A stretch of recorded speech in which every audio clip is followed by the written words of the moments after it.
Bienvenidos sean cada uno de ustedes a nuestro noveno estudio de la serie Limitaciones en la libertad cristiana.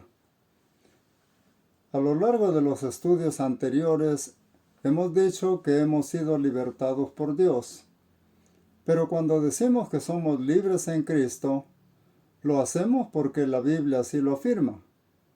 Recordemos que en general estamos estudiando que no debemos abusar de la libertad que Cristo nos ha concedido, como se menciona en Gálatas 5:1. Debemos estar pues firmes en la libertad con que Cristo nos hizo libres. En nuestro estudio anterior vimos que esta libertad proviene del Dios Trino. Primero, que si el Hijo os libertare, seréis verdaderamente libres. En segundo lugar, que Dios nos ha trasladado de las tinieblas al reino de su amado Hijo y nos ha libertado así del dominio de Satanás. Y finalmente, según 2 de Corintios capítulo 3, que donde está el Espíritu del Señor, allí hay libertad. Actualmente hay muchos cristianos que aún no comprenden plenamente lo que significa la libertad que tenemos en Cristo. Esto quizás se deba a la falta de enseñanza, como también a la falta de dedicación a la lectura y meditación de la Biblia. Muchas veces leemos la Biblia con el objetivo de memorizar algún versículo o alguna enseñanza, pero no nos tomamos el tiempo suficiente de investigar, profundizar o escudriñar más a fondo el pasaje, lo cual ocasiona que nos perdamos de aprender todas aquellas verdades que hay en cada uno de esos versículos. Ahora preguntémonos, ¿en qué consiste esta libertad? ¿De qué somos libres? Generalmente pensamos que somos libres del pecado, pero ¿en qué sentido lo somos? ¿Qué significa esta libertad de la que estamos hablando? ¿Qué nos dice el Nuevo Testamento acerca de esta libertad? Iremos explorando estas preguntas según vayamos avanzando en este estudio. Así que lo primero que veremos es que la libertad que tenemos en Cristo es la libertad de la maldición que trae el pecado, que sale a relucir por la ley de Dios. Por ejemplo, la ley dice: no dirás falso testimonio, Éxodo 20:16, lo cual significa no mentirás. Pero, ¿quién no ha mentido alguna vez? Vamos ahora al libro de Gálatas, capítulo 3, versículos 10 al 13, para comprender mejor este concepto, y dice así: porque todos los que dependen de las obras de la ley están bajo maldición. Pues escrito está: maldito todo aquel que no permaneciere en todas las cosas escritas en el libro de la ley para hacerlas. Y que por la ley ninguno se justifica para con Dios es evidente, porque el justo por la fe vivirá. Y la ley no es de fe, sino que dice: el que hiciere estas cosas vivirá por ellas. Cristo nos redimió de la maldición de la ley, hecho por nosotros maldición, porque escrito está: maldito todo el que es colgado en un madero. Muy bien, este pasaje nos dice que la ley de Dios es aplicada a toda persona, y es por medio de la ley que conocemos lo que es el pecado. La enseñanza aquí es que todo aquel que transgrede un mandamiento de la ley de Dios se hace culpable de todo, y la maldición se afirma sobre esa persona, tal como dice el versículo 10. Maldito todo aquel que no permaneciere en todas las cosas escritas en el libro de la ley para hacerlas. Santiago afirma lo mismo cuando dice que si uno guarda toda la ley y transgrede un solo punto, entonces se hace culpable de todo. Esto no quiere decir que el que miente se hace culpable de robo y de homicidio. No, no es así, sino que la enseñanza es que si transgredimos algún mandato de la ley dada por Dios, entonces estamos quebrantando esa ley que Dios ha dado como una unidad, porque la ley que Dios dio es una unidad, no está dividida. Hay religiones que separan la ley en partes y dicen, la ley ceremonial ya se cumplió, ya no tenemos que obedecer esa ley, pero la ley dada en los 10 mandamientos sí tenemos que obedecerla. Están separando la ley, están omitiendo algo y obedeciendo solo una parte, y eso no es correcto. La ley moral de Dios en ese aspecto es aplicable a todos. Es el principio por el cual las personas son regidas por Dios por medio de su conciencia. Es por esa razón que en Romanos el apóstol Pablo menciona que los gentiles que no tienen ley como la tenía Israel, dice, son ley para sí mismos. ¿Por qué razón? Porque dice que está en su conciencia y eso está presente en todas las culturas y sociedades. Por ejemplo, ¿de dónde aprendieron los incas ese saludo que en el castellano sería no seas ladrón, no seas mentiroso, no seas ocioso? ¿De dónde sacaron esa moral ellos? Bueno, aunque esa ley moral no esté escrita en un libro o en un código legal, está establecida en la conciencia que Dios ha puesto en el ser humano. Entonces, la enseñanza que se presenta en el pasaje leído es que nuestro Señor Jesucristo nos ha liberado de la maldición que trae el pecado. Antes de que Dios establezca su ley, no se sabía lo que era el pecado. Eso lo vemos también en Romanos 3:20.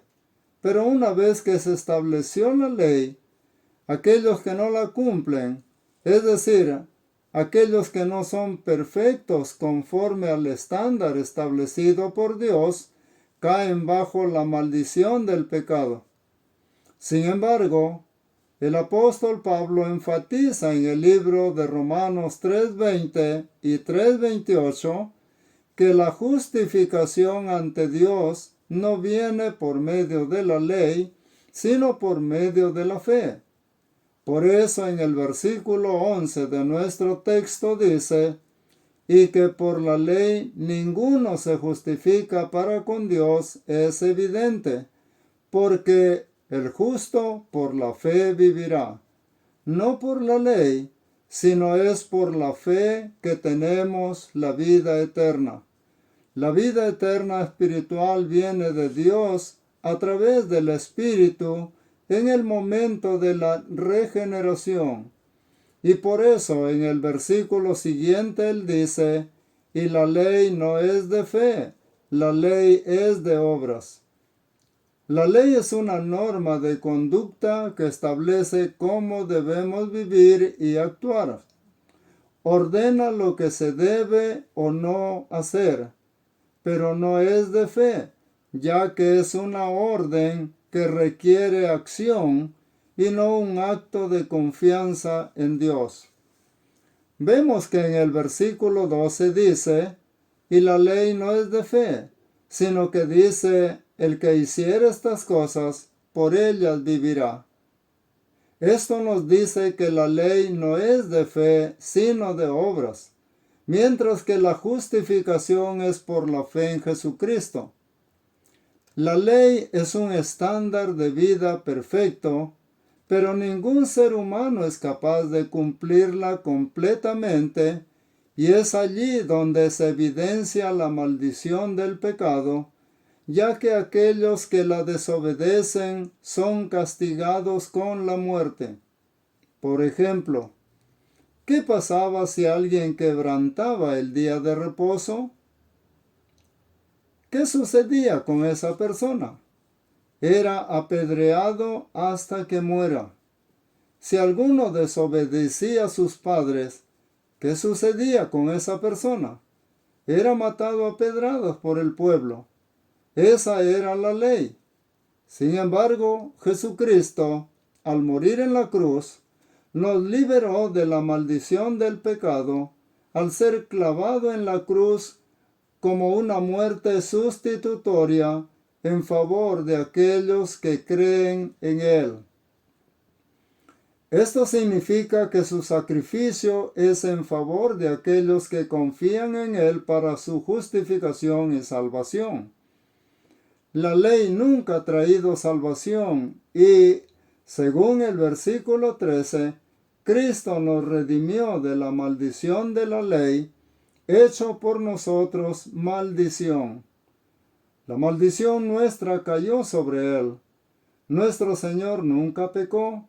Él nunca transgredió la ley de Dios, nunca la desobedeció, de manera que Él no debía morir, pero Él se ofreció a morir por la humanidad, y en especial ese sacrificio es provechoso solamente para los que tienen fe, no para aquellos que tratan de ser salvados por medio de sus obras, porque nunca van a poder cumplir con el estándar dado por Dios.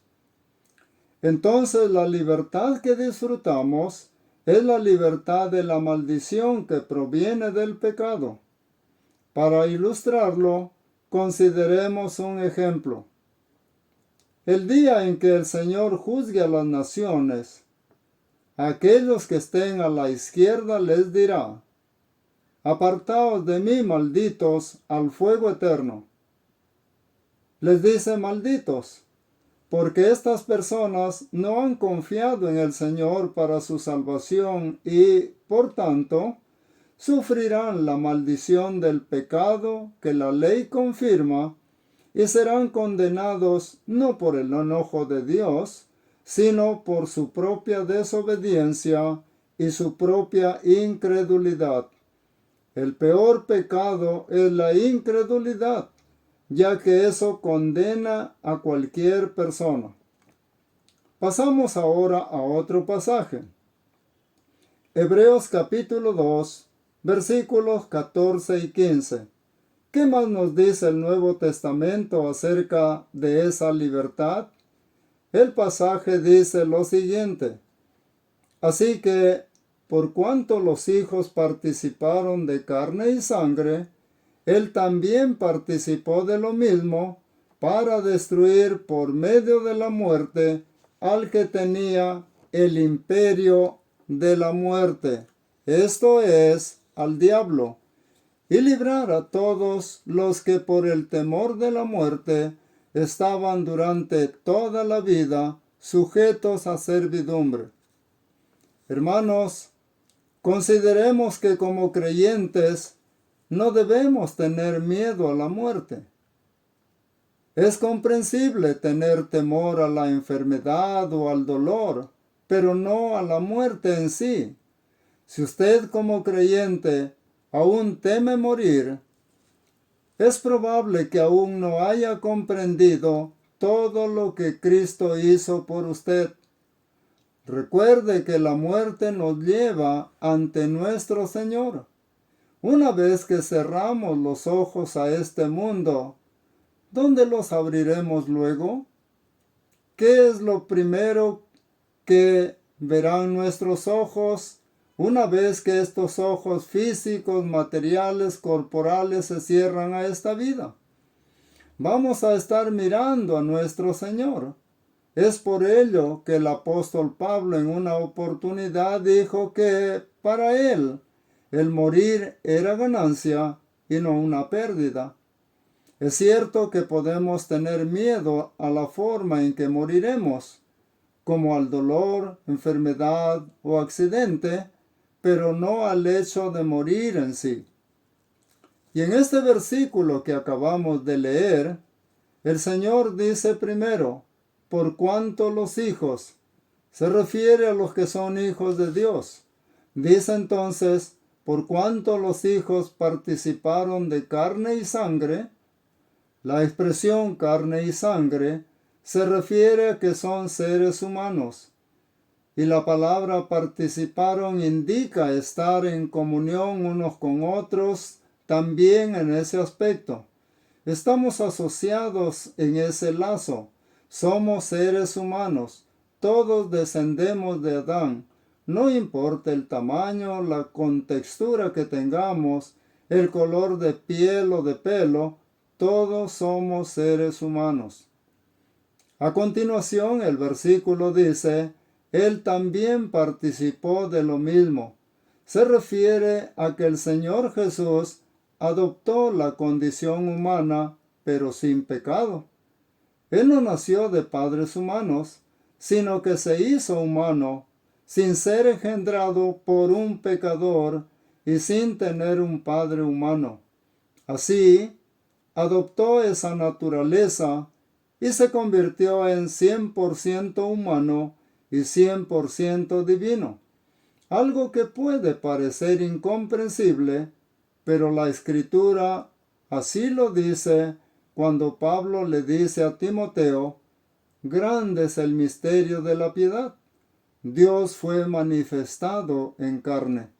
Además, el apóstol Juan afirma en el Evangelio que él escribe, Juan capítulo 1, que Jesús era el Verbo que estaba con Dios y que era Dios.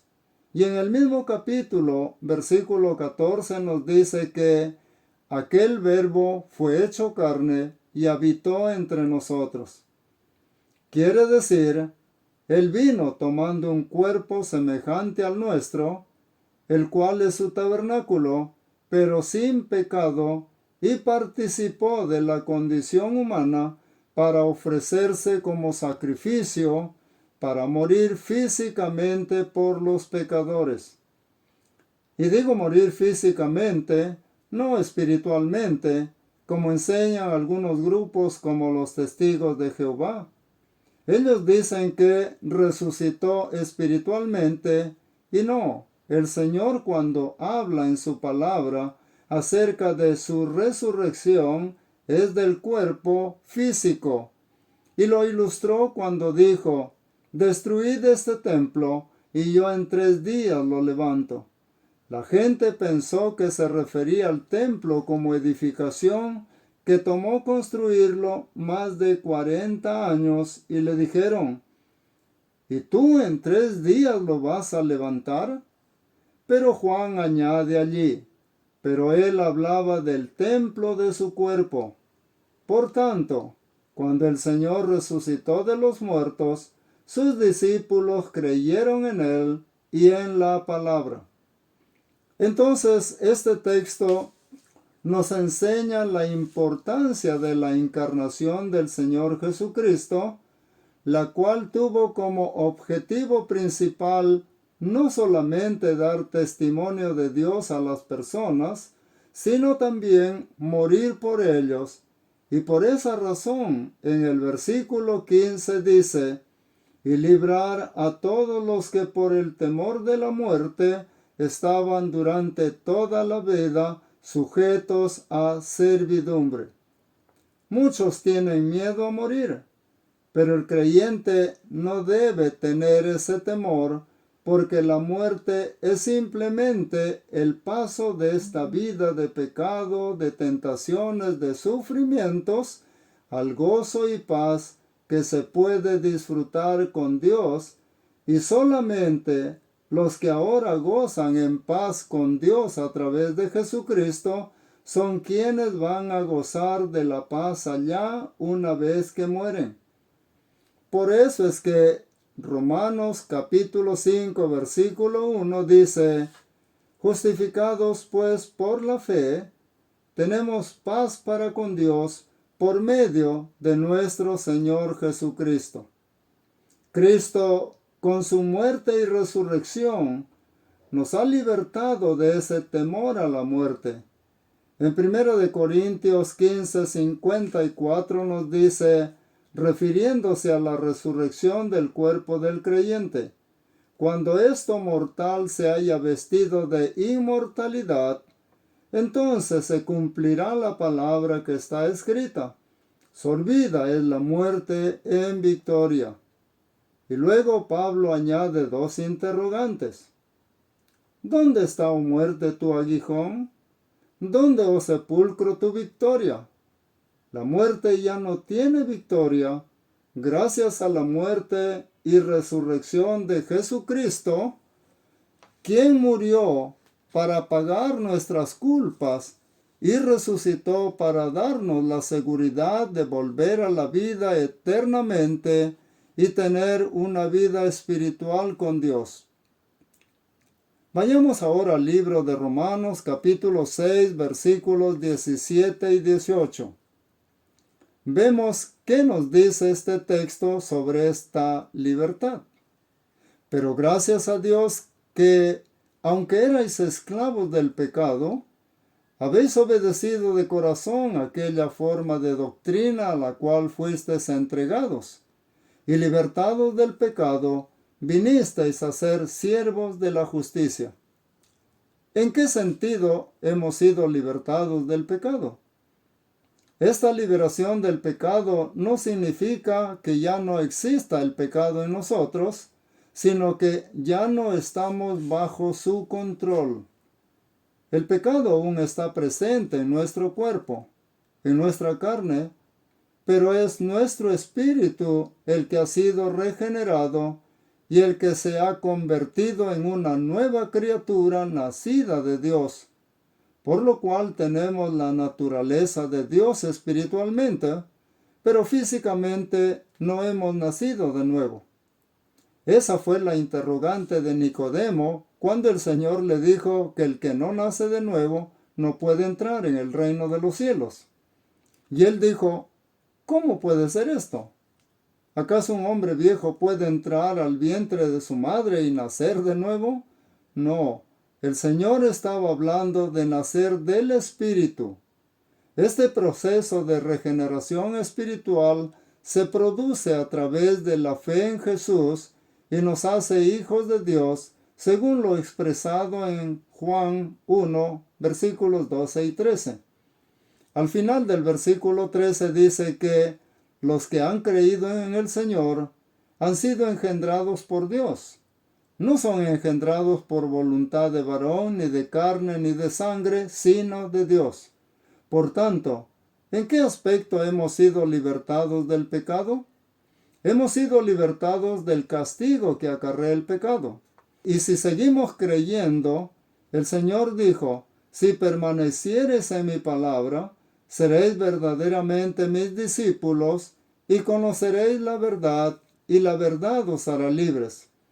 Entonces creemos en Él para ser libres de la condenación del pecado.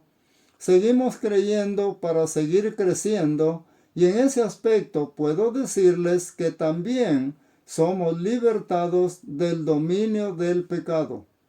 Por esa razón es que, por ejemplo, en Romanos capítulo 6, versículo 12 dice: no reine pues el pecado en vuestro cuerpo mortal, de modo que lo obedezcáis en sus concupiscencias.